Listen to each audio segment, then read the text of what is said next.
Hi, welcome to VIDETOR.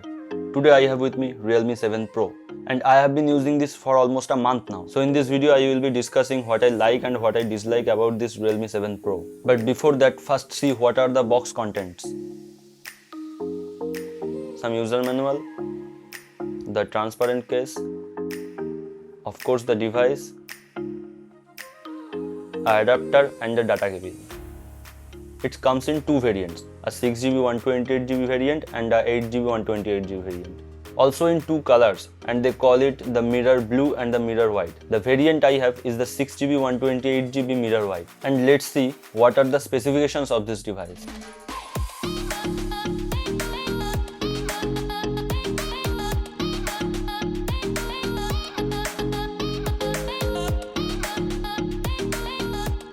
So without delaying, let's dive into the review of Realme 7 Pro and find out if it's worth buying.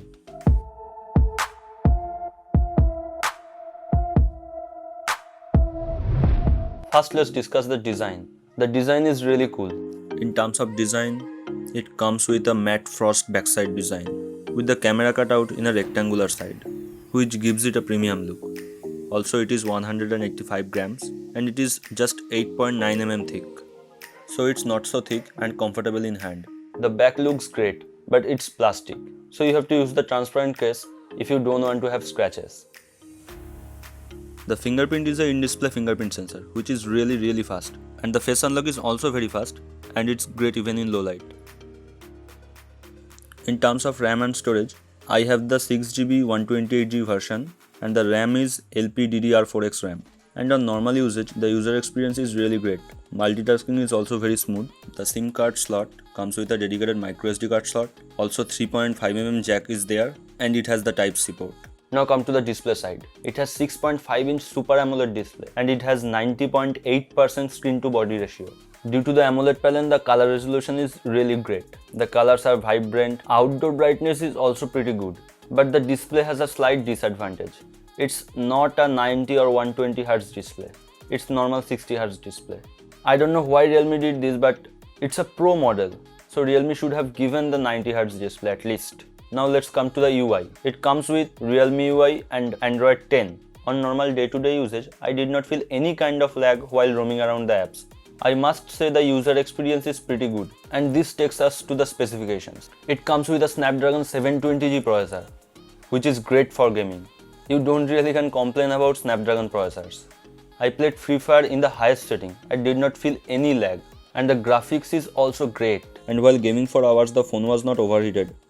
Realme has maintained it really well. And while gaming, you can also charge the phone. And Realme says within half an hour, it will charge about 40%.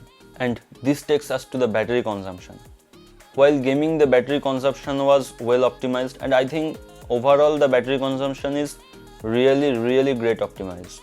It comes with a 4500 MHz battery, but with normal usage it will easily last for 2 days. I am more of a heavy user and it easily lasts about 1.5 days. And this takes us to the charger. And it comes with a massive 65W dart charger. I must say, these days this 30W, 65W, the numbers are increasing quite fast.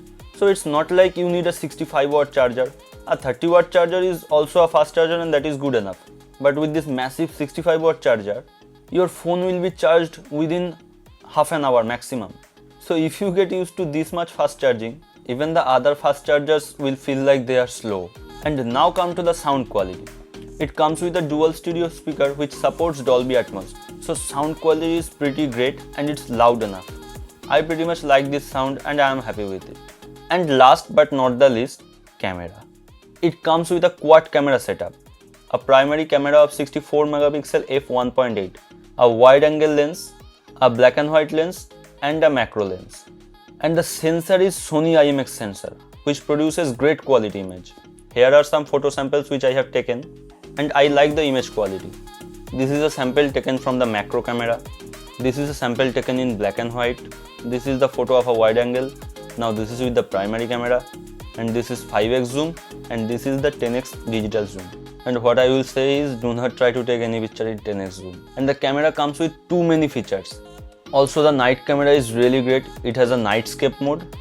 And in the nightscape mode, camera takes really great images. and in the front side it has 32 megapixel of selfie camera, and I think the selfie quality is great and it's sharp enough. And if we discuss the video, I must say the stabilization is amazing. I am really impressed with this great stabilization. Just look at it. Also the video has different video filters. With these filters you can select a particular color and other colors will be black and white. And don't make me start on this. I can make a separate video only on this topic. Now what I think about this phone. But before that, if you are new to my channel, please subscribe to get future videos like this. So my opinion about the phone is, it offers some really great features. The charger is massive, it comes with a great Super AMOLED display, it comes with Snapdragon 720, which is a great processor. In terms of camera, the Sony IMX sensor is also great, the picture quality is great, but its main highlight is its charger, which is the 65-watt dart charger. So it offers some really decent things, but according to me, it also has some drawbacks.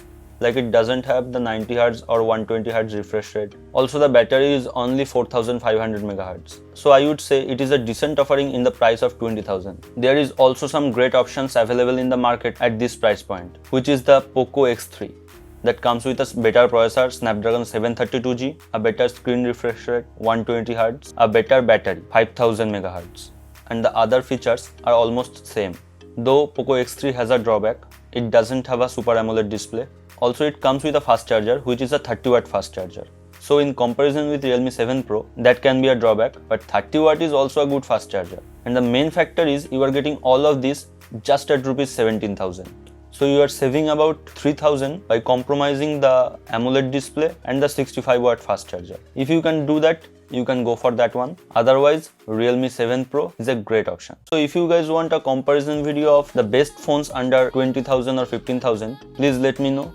I will try to make a video on that. And I have also made a video what are the top 5 smartphones under 10,000. So if you are interested in that, press the I button. And if you like this video, please give it a like and please support by sharing this video. This is it for now. Me, Shondip Nandi signing off. Take care. Bye.